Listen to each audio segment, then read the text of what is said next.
So I bought a canoe last weekend. I've never had a canoe before. I bought it last weekend. I'm picking it up tomorrow.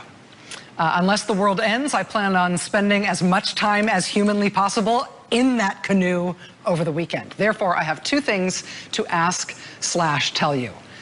First, please make it so the world doesn't end, so I get some canoe time. And second, before I'm back here on Monday night, you need to know that there's going to be a red-hot hearing on Monday afternoon in Congress. The director of the FBI and the inspector general from the Justice Department, who just put out that 500-page report that made everybody so crazy yesterday, they're both testifying mid-afternoon on Monday in the Senate. You are gonna probably want to watch that, just so you know. Meanwhile, I'll be in the canoe. See you again on Monday night. Now it's time for the last word with Lawrence O'Donnell. Good evening, Lawrence. Good evening, Rachel. Thanks for ruining my Monday afternoon, because I was going to take my new canoe to Central Park. If we ever ended up in canoes in the same place, can you imagine the conspiracy theories? It would be something. Hey, Rachel, as you know, Michael Cohen actually asked a federal judge to prevent Michael Avenatti from ever coming on this program again. And he cited in his pleadings things that Michael Avenatti has said on this show that should never be said publicly, and asked the judge to make sure Michael Avenatti can never, ever come on this show again. You knew about that. I knew about. I assume it made Mr. Avenatti agree right away that he would never come on your show again and apologize. No, so this is the weird thing. It's the first time I personally booked him. I actually booked him last night on Twitter. As soon as I saw that happen, he immediately accepted on Twitter. And so Michael Avenatti is going to be on this show tonight. Gag order, schmag order. Yeah, well, it turns out there's reason to suspect that when Michael Cohen was in law school, he was not taking notes during the First Amendment discussion. It might just be that. I don't know. Or he forgot since. Yeah, you never know. He's been under pressure. Yeah. All right. You know who needs canoe time? Michael Cohen needs canoe time. That's true. He does. But mine's occupied. Mm-hmm. Yes. Thank you, Rachel. Thank you, Lawrence. Well, the president's campaign manager is in jail. And I'm saying that slowly because that is the sort of thing you get to say once a century, if that. The president's campaign manager is in jail. The last time a president's former campaign manager went to jail was when President Richard Nixon's campaign manager, John Mitchell, went to prison for his involvement in the Watergate scandal and its cover-up. And the campaign, after the campaign, John Mitchell actually became Richard Nixon's attorney general. And so John Mitchell is also the very first attorney general of the United States to go to jail. And so note to Jeff Sessions, if the very worst happens at the end of all of this, if the very worst happens, at least you won't be the first. Because every day of the Trump presidency is a variation of some form of Trump madness that we have not seen before. It can be difficult to hold in reserve, for days like today, enough astonishment for the next dramatic development. The president's campaign manager is in jail. I don't know how to make that as stunning as it needs to be, because it comes at the end of a week of non-stop stunners. The president's campaign manager is in jail is today's most dramatic development and possibly most harmful development to the Trump presidency. And because we could see it coming, because a federal judge in Washington had scheduled a hearing today on whether to revoke former Trump campaign manager Paul Manafort's bail and send him to jail to await trial, and because we knew there was at least a 50-50 chance that by this afternoon Paul Manafort would actually be in jail, the President of the United States this morning walked out to the White House driveway to try to create some drama and entertainment of his own to drown out the Paul Manafort news of the day, which was probably going to be very, very bad for the president, and did turn out to be bad for the president. The president's favorite morning show, Fox and Friends, was broadcasting from the White House lawn, and the president pretended to make an impromptu decision to walk out the door of the West Wing and walk down the driveway to the Fox and Friends set as if it wasn't all planned, and then do what was supposedly an impromptu interview with Steve Doocy. Now, we all saw the telephone version of that same interview 2 months ago on Fox and Friends when the president called into the show. And at that time, Steve Doocy actually did ask some good questions. But today, Steve Doocy couldn't think of a single good question. At first, he seemed like he was trying to rewrite the Trump chant of lock her up to lock him up. From what you've seen so far, should James Comey be locked up?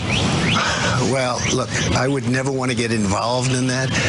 Certainly, they just seem like very criminal acts to me. What he did was criminal. What he did was a terrible thing to the people.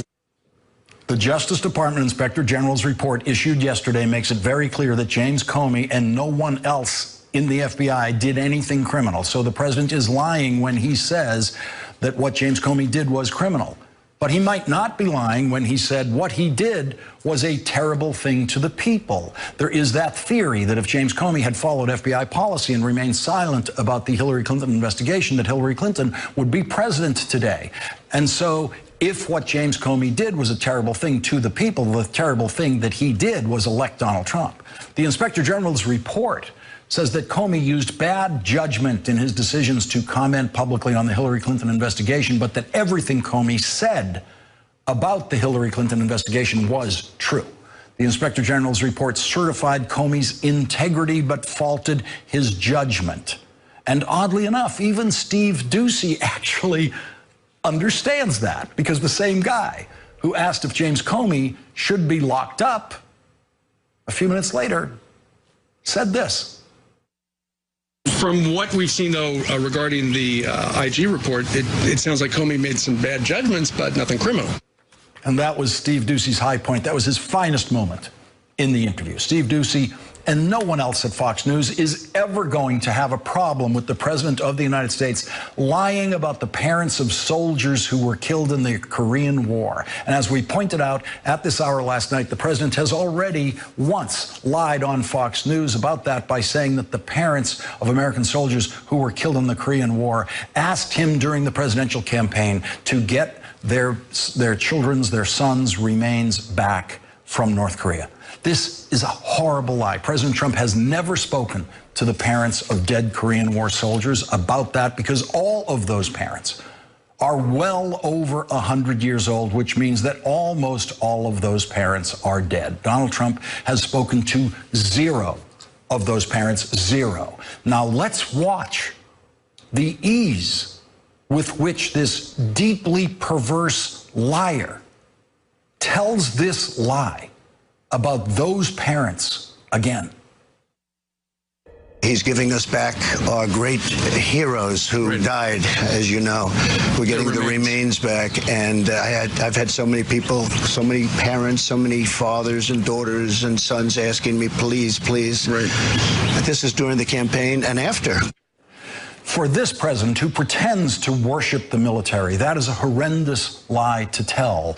Within the reverence that the military holds for our lost soldiers and our Gold Star parents, it is a sacrilegious lie to tell. And the former 4-star general, who is now the White House chief of staff, has done nothing to interrupt the president's lying about the parents of our fallen soldiers in the Korean War. In the president's show this morning, designed to distract from the Manafort case today and to distract from Michael Cohen's failed attempt in court today to prevent Stormy Daniels' attorney Michael Avenatti from appearing on this show tonight, which he will do, the president did more praising of the murderous North Korean dictator he is so taken with. The president of the United States was amused at the possibility and the suggestion, and suggested the possibility that the North Korean dictator had executed some of his high command before meeting with the president.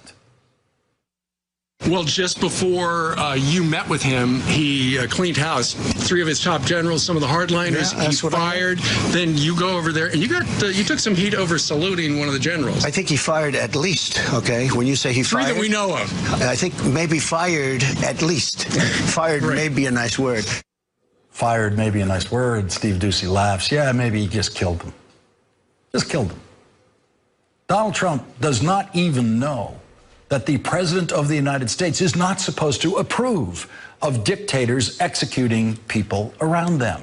He is morally oblivious. He is, by an order of magnitude, the most amoral creature to ever occupy the White House.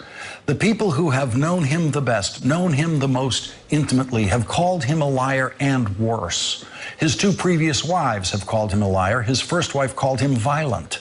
And because he is self-centered to the point of sickness, he has no idea how to even sound nice about other people, including his current wife, who is still recovering from surgery of a few weeks ago. Well, the doctor said don't fly for a month, but she'll be able to very shortly. And she's on the mend. Oh, she's in great shape. She's like perfect. And somebody said, did she have a facelift? No. Well, the only person I've heard say, did she have a facelift, is the guy you just heard say, did she have a facelift? So Mr. Oblivious brings up the question of, did his wife have a facelift, when no one was asking it. And he did that because he doesn't have any empathy, even for his recovering wife. He doesn't have any empathy for anyone, including all of his wives, and including the babies and children on our southern border who are being ripped away from their mothers, separated from their parents, because Donald Trump, through Attorney General Jeff Sessions, has ordered that those children be separated from their parents. That was the question that showed the world who the people in the Trump White House really are. Do you have any empathy? These people have nothing. They come to the border with nothing, and you throw children in cages. You're a parent. You're a parent of young children. Don't you have any empathy for what they go through? Jill, go ahead. The president repeatedly lied this morning in the White House driveway and blamed the powerless Democrats in Congress for separating those children from their parents on the southern border. When he finished with Fox and Friends, the president then held an impromptu press conference in the driveway, taking questions from reporters trying to shout over each other. And the White House transcript of that impromptu press conference reveals something that cannot quite be heard on the audio recordings. One reporter, one lone voice, who said in response to a couple of the president's answers, quote, "Why are you lying about it, sir? And why do you keep lying about it, sir?"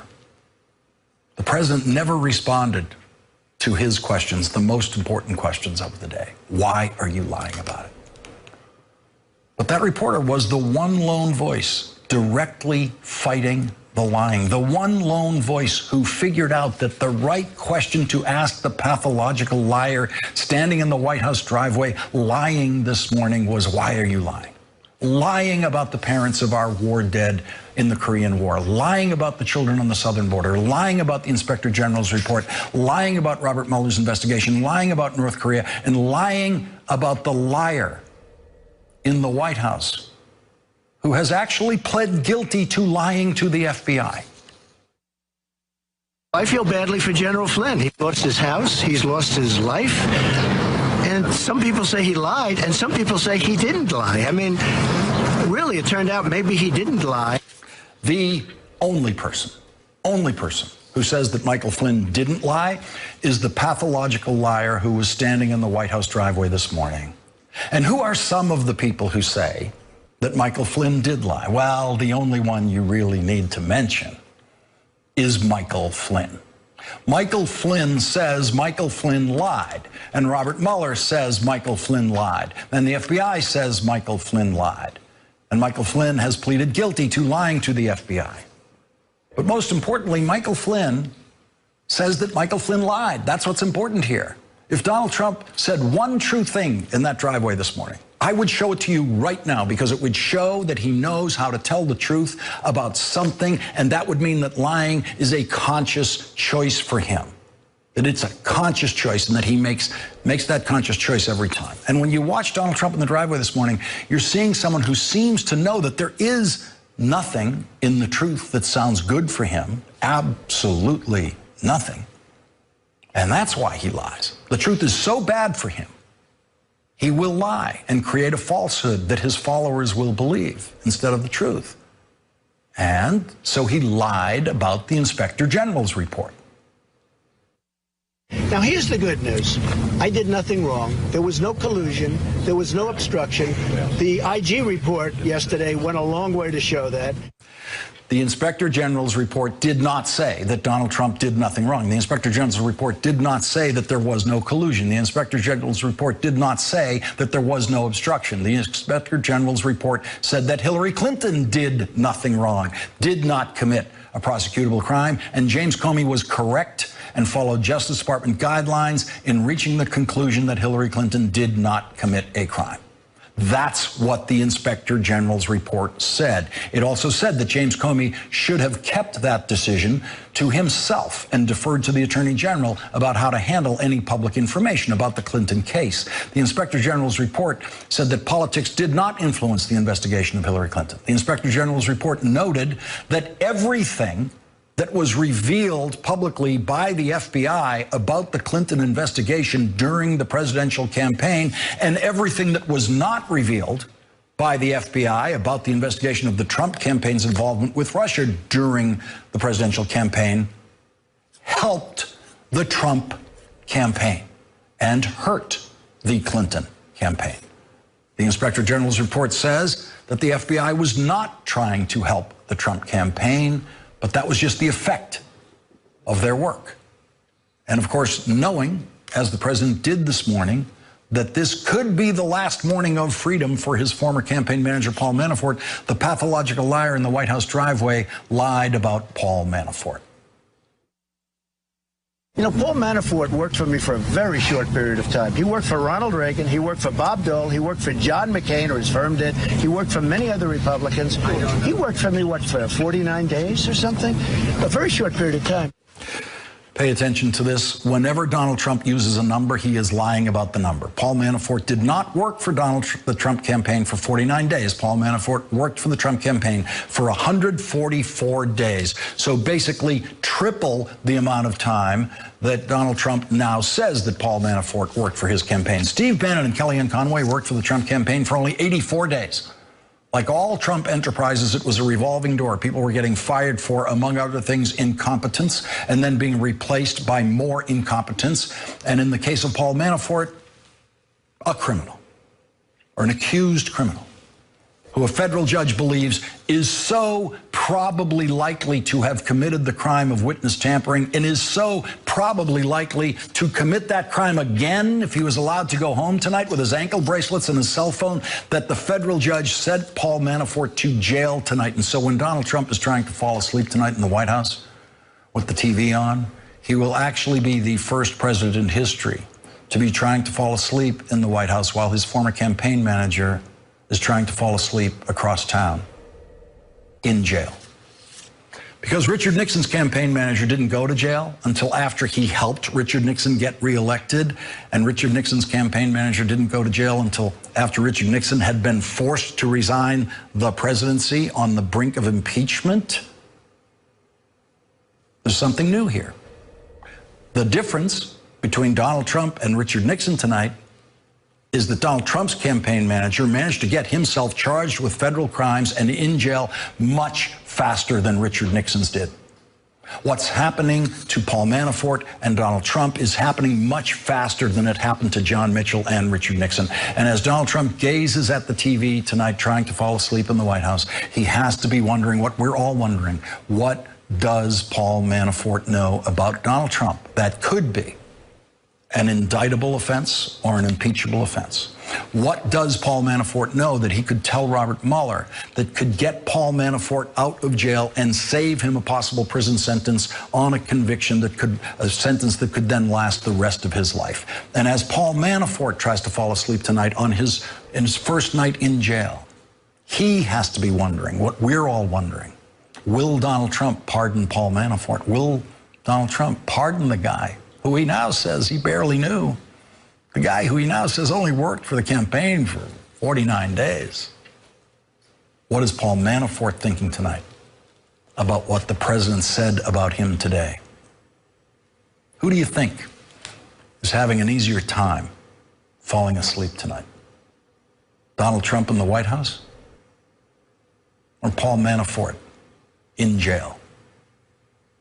We'll ask John Heilman, David Frum, and John Harward after this break, and we'll dig deeper into the developments in the investigation today. We will also be joined, as I said, by Michael Avenatti, whom Michael Cohen actually tried to get a federal judge to prevent Michael Avenatti from appearing on this program tonight.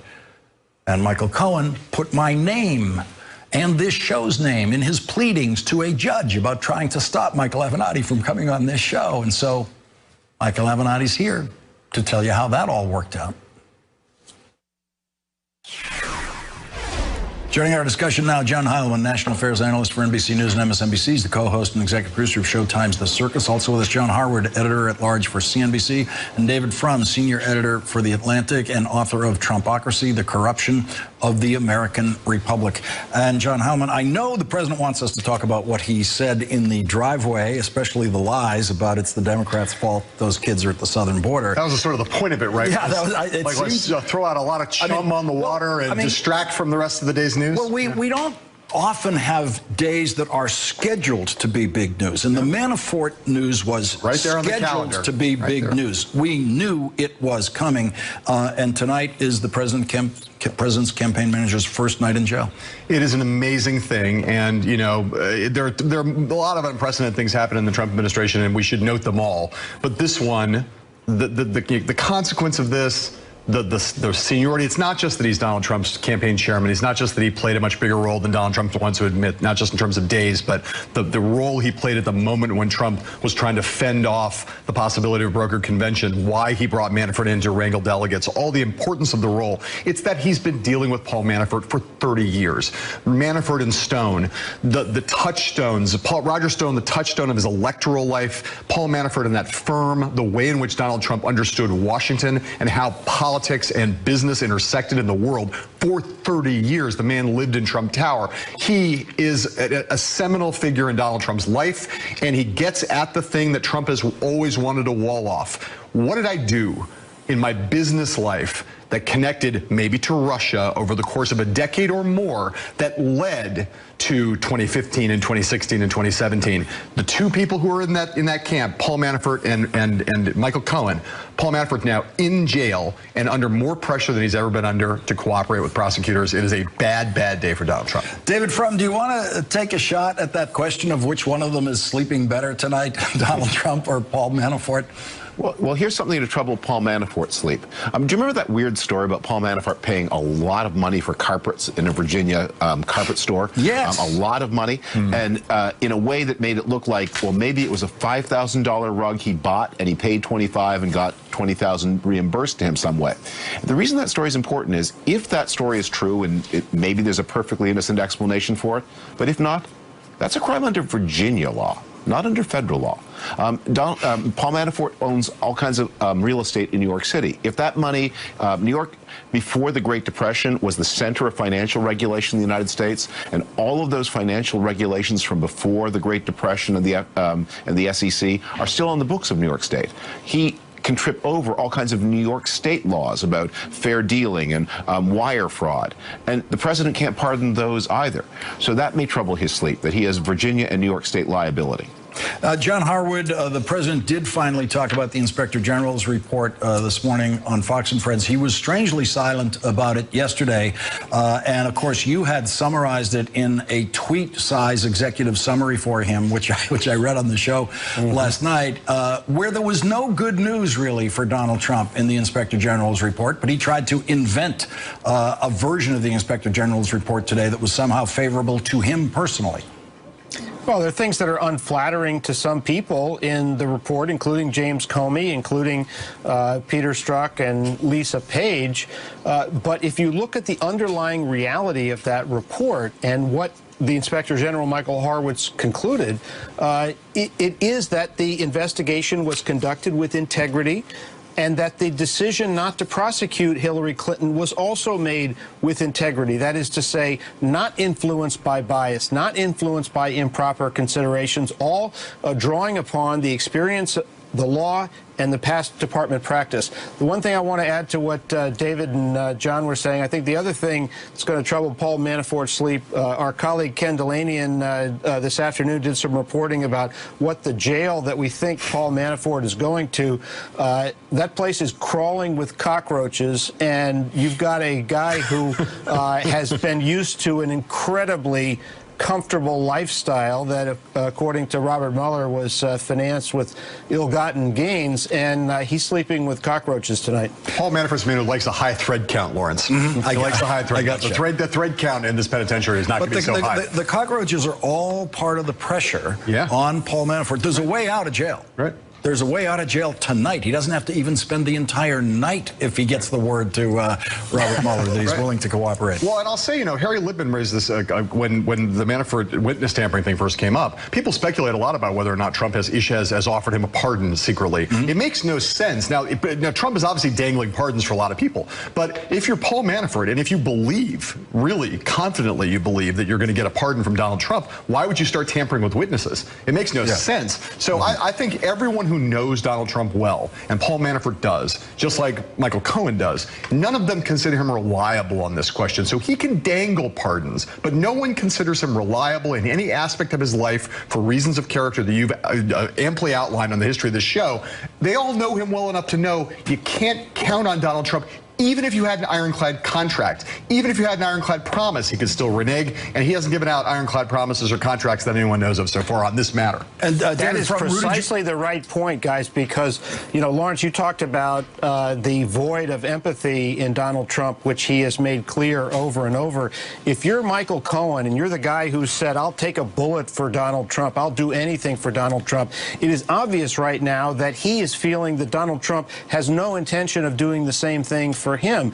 Does Paul Manafort really think that the good wishes of President Trump are going to save him? Now, that doesn't mean the president may not pardon him, but if he does, it's going to be not because he feels some sense of obligation or personal loyalty to Manafort or Cohen. He doesn't seem to feel loyalty to anybody except himself. And of course, David, from the legal challenge for the president to reach out and pardon any of them now, as Rudy Giuliani is making noises about possible pardons, is that they then lose their Fifth Amendment rights. So if you were to pardon Manafort, tomorrow for some period, for everything he's charged with right now, the next day, that the special prosecutor can put Manafort under oath in the grand jury, and he has no ability to claim the Fifth Amendment. That's such an important point, and that is the sort of the structural trap the president faces. People will start testifying against him because they will be exposed to a penalty for contempt of court if they do not. The dangling the pardon may be a lot more strategic for the president than ever granting a pardon. John Harwood, John Heilemann, David Frum, thank you all for joining us on this Friday night. Really appreciate it. Thank you. And when we come back, Michael Cohen actually went to court to try to stop what you are about to see. Michael Avenatti on the last word once again.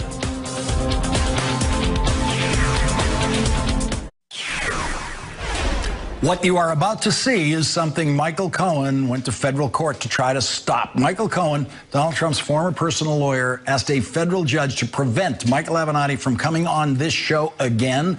And in his pleading filed last night in federal court, Michael Cohen actually quoted things that Michael Avenatti said on this show as examples of why Michael Avenatti should be stopped from coming on this show. And as soon as I saw that, I immediately invited Michael Avenatti on this show tonight, and he immediately accepted, and I did that because I was absolutely sure there was no way a judge was going to grant Michael Cohen's request, and I didn't even go to law school. And of course, I was right, and attorney Michael Cohen was wrong. Here is just one of the things that Michael Cohen quoted to that judge to try to stop Michael Avenatti from coming on this show.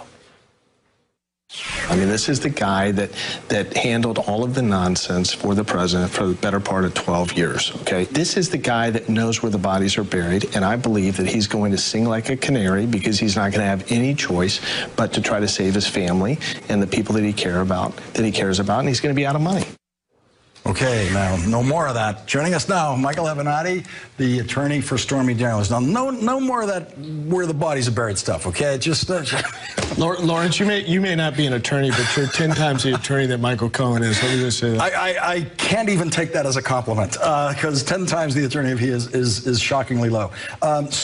This was idiotic. I knew it the second I saw it. You knew it. I don't think we even have to dwell on it. I want to get your reaction to what the president was asked this morning in the White House driveway about Michael Cohen possibly flipping and cooperating with the prosecutors. Let's listen to this. Are you worried that Michael Cohen might flip? Look, I did nothing wrong. You have to understand. This stuff would have come out a long time ago. I did nothing wrong. Is I don't Michael do anything Cohen wrong. your friend? It's really nice. Is he still your friend? I always liked Michael Cohen. I haven't spoken to Michael in a long time. Is he still your lawyer? No, he's not my lawyer, but Your anymore. personal lawyer, and not. But I always liked Michael. Just want to know if you're worried if he's going to cooperate with federal investigators. No, I'm not worried because I did nothing wrong. Should he be worried?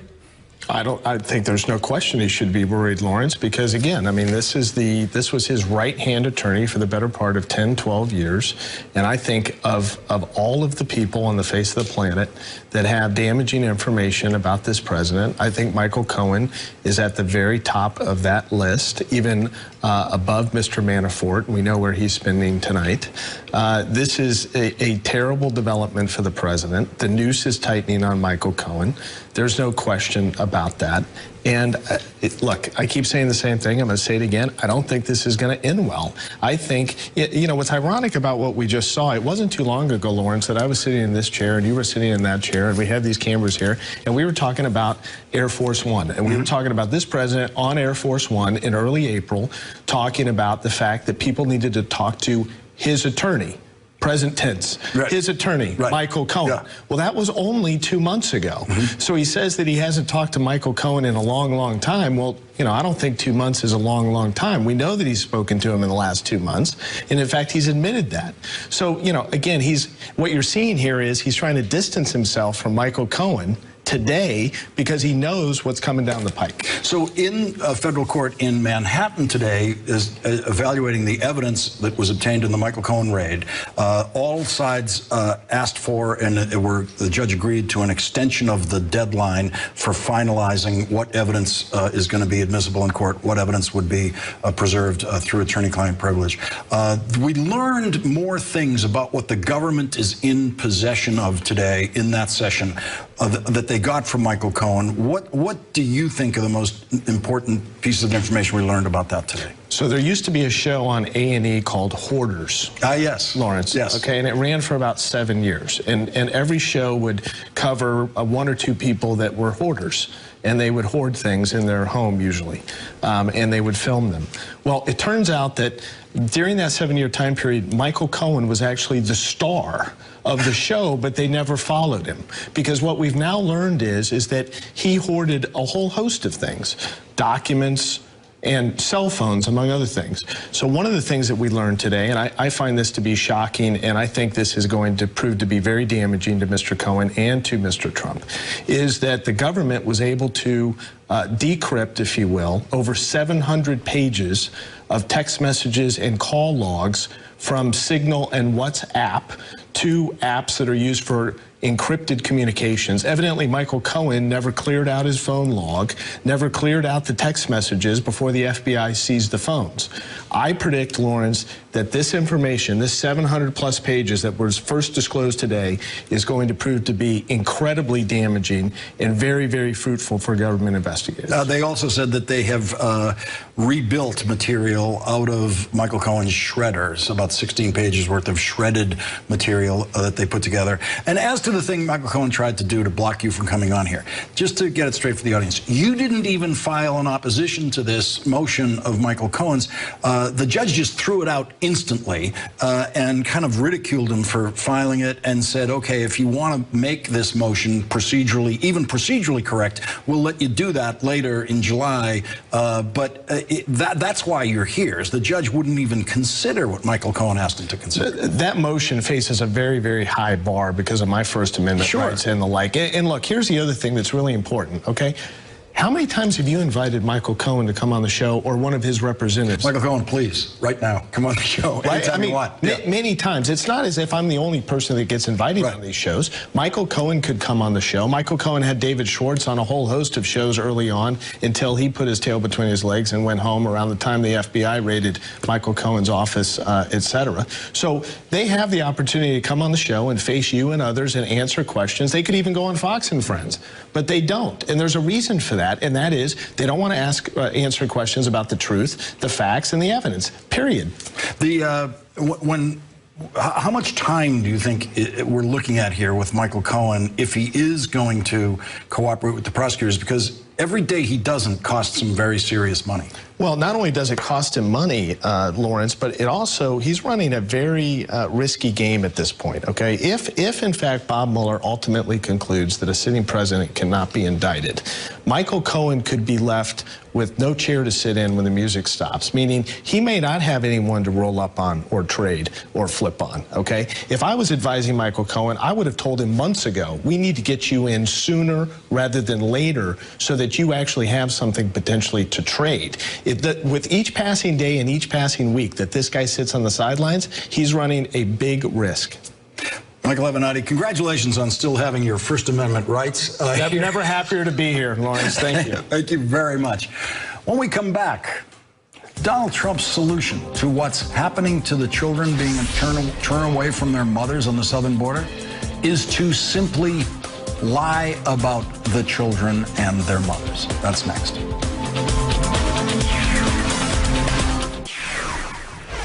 Sometimes photographs tell us more about the person looking at the photograph than the photograph can tell us about the people in the photograph. This is one of those photographs. When you look at these three people, what you feel tells us something very important about you. Who you identify with in the photograph tells us something very important about you. White House Chief of Staff John Kelly, who strongly supports the new Trump policy of taking that 2-year-old girl away from her mother at the southern border, has said that he feels the girl is going to be fine and that the officer is doing a good job. John Kelly doesn't think that there's anything wrong with what he sees in that photo. When the White House press secretary was asked yesterday whether she has any empathy for the children like that 2-year-old girl in that photograph, she refused to answer the question, which she didn't realize was an answer. She couldn't possibly go to work in a White House that was doing that to children if she had any empathy at all for that girl in that photograph. Donald Trump is actually the only person in the Trump administration who even pretends to have empathy for the girl in that photograph. And Donald Trump is actually the only person in the Trump administration who we know doesn't have any empathy at all for anyone, anywhere, at any time. Here is the President of the United States today lying about his empathy for that 2-year-old girl. The children can be taken care of quickly, beautifully, and immediately. The Democrats forced that law upon our nation. I hate it. I hate to see separation of parents and children. The Democrats can come to us as they actually are. In all fairness, we are talking to them, and they can change the whole border security. Donald Trump's Attorney General Jeff Sessions issued the order in April of this year that is now ripping children out of their mother's arms on our southern border. Donald Trump and Jeff Sessions did that. No Democrat did that. Donald Trump can stop doing it right now. Donald Trump knows enough about public relations that when he looks at that photograph, he knows who most people identify with. He knows who most people sympathize with. He knows who he's supposed to empathize with, and that's why he lies and pretends that he hates what is happening to that child. What is happening to that child is child abuse, and Donald Trump is doing it to her. And Donald Trump knows it. When he was questioned about this today by a gang of reporters in the White House driveway this morning, just one of them, and only one of them, can be heard very faintly asking, "Why are you lying about this?" as other reporters were yelling other questions. So we're not sure if Donald Trump actually heard that important question of the day. Why are you lying about this?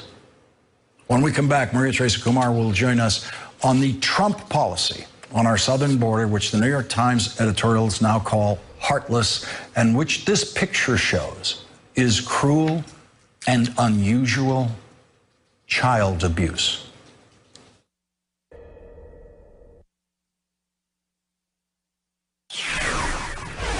And once again, here is the President of the United States repeatedly lying about his deliberate policy chosen by him, a policy of child abuse on the southern border. Do you agree with children being taken away from? No, I hate it. I hate the children being taken away. The Democrats have to change their law. That's their law. Mr. President, it's your policy. Quiet. That's the Democrats' law. We can change it tonight. We can change it right now. Joining our discussion now, Maria Teresa Camar, President and CEO of Voto Latino, an MSNBC contributor. And Maria, the one true thing he said is that we can change this policy tonight. I hope that's what he's doing right now. I hope he's penning it and reversing his actions that he decided to do in cahoots with Jeff Sessions. This is absolutely cruel. The more that you actually start digging into how they're identifying individuals to separate from their families, you actually learn that the first time you cross the border, Lawrence, is considered a misdemeanor. 90% of the people that are passing the border are being separated for their children because they're being charged with a misdemeanor. You are also discovering that siblings are also being separated where they could only see each other sometimes once a week. Just today, in less than 24 hours, the very first tent city housing 98 kids has opened up in Tornillo, Texas. I was speaking with the state representative all day today, Mary Gonzalez, who has done an incredibly formidable job. She told me that literally this contract has been signed by HHS with a private contractor of $10 million. They don't know who the contractor is, and they've made it specific so that they could expand the beds from 98 beds to 200, and it's in the middle of nowhere. It's literally 45 minutes out of El Paso, Texas, and it's almost impossible to get there. Her feeling is that it's purposely done so that it's sight unseen to the American people, and it also allows for quick and easy expansion. Maria Teresa, the policy of separating the siblings is to take an inhumane, abusive policy and find a way to make it even more inhumane and abusive. Absolutely. I mean, much more extreme. This has nothing to do with actually trying to make any sort of deterrence. Imagine a parent having to cross not one but several countries to come to the border, seeking for the most part relief, asylum from a desperate situation. And instead of being welcomed and trying to give them to better understand their situation and actually give them asylum, what they're doing is trying to identify the cruelest form of dehumanizing an individual. You have children as young as babies, 4 months, being separated from their parents, and it's anguishing what you're hearing. I have to say, Lawrence, just taking my hat off as a political commentator, but as a mother who has children around the same age of 4 and 5, I cannot imagine not being able to actually hold my child, but let alone because of federal law, these children, when they are found crying, by law they cannot be soothed, they cannot be embraced because no touching can actually be allowed by anybody, by an adult. So these children right now, I can only imagine the trauma that they're facing, and this can absolutely be stopped. We need Republicans to step up to the plate. The Republicans step to the plate to say that this is not a policy, that they are actually going to pass some sort of legislation to prevent this from happening, and they too can do that right now.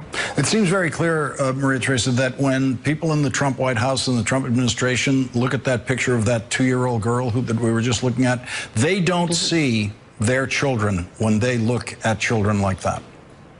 They don't see their children, but the majority of American people do. And that's what's the most inspiring part of it. And when people start asking, what is it that we can do? We have to make sure that not only are we organizing, but that we're providing services that and we're providing donations so that ensure that these kids get some sort of legal relief. You have plenty of organizations on the ground. There's an organization in Texas called Raíces, working right in Tornillo, trying to provide as much relief as possible.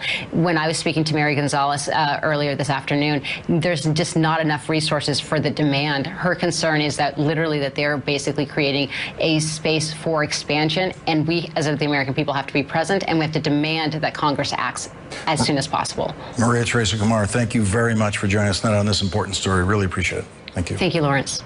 Tonight's Last Word is next.